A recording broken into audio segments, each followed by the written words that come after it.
Ladies, you are probably forgetting this one skincare step, and if you do that, you're going to age your neck skin faster, even if it's not showing up yet. So I want you to do this step, and I'm going to show you exactly how to do that here for free and give you a free recipe for my Better Than Beef Tallow Balm. You're going to love this. It will change your neck skin forever. I'm Sadie, I'm 54. I'm the founder of Face Hit. My neck used to look like that, and now it looks like this, all naturally. I've got no procedures, no surgeries, no nothing on this neck, just what I'm about to tell you to do here in this series entitled Get Your Neck Back.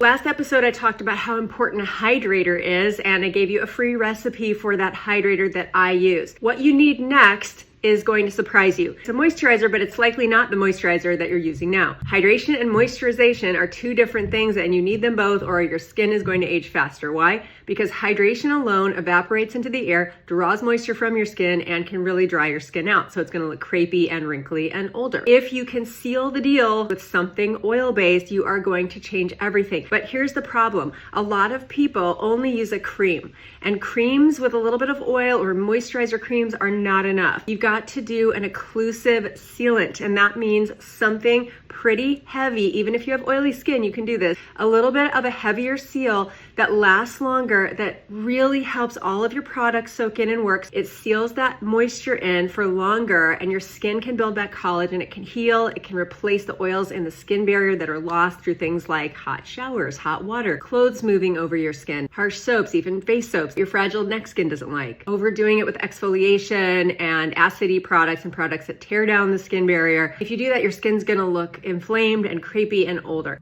This is the best stuff I've ever made. This is the magic stuff right here. This is my Better Than Beef Tallow Balm. Why is it Better Than Beef Tallow? Because it is entirely plant-based. It's 0 to 2 on the comedogenic scale. Depending on what oils you use, where beef tallow is 5. So it's very pore clogging. It's not the best for your skin. This is packed with antioxidants, fatty acids for your skin barrier repair, vitamins that help rebuild collagen. It takes about 5 minutes to make, and you can have as much as you want for about $1. This is my favorite thing that I've ever made. I use it all of the time. If you don't want to make the balm for any reason, which you definitely should, then here's a list of oils I love that also build back collagen. You could try one or more of those, or you can use those in this balm. You can put anything you want in this balm. After your hydrator, when your skin is still damp, don't wait for the product before it to dry. Hydrator first, and then right away put that balm on so that it's got some moisture to seal in. So go ahead and grab that, and stay tuned for the next episode where I am going to go over the one stretch you need to do to stop yourself from getting neck ropes as you age, or if you've already got them, to reverse them. I hope you love this. I'll see you here next time.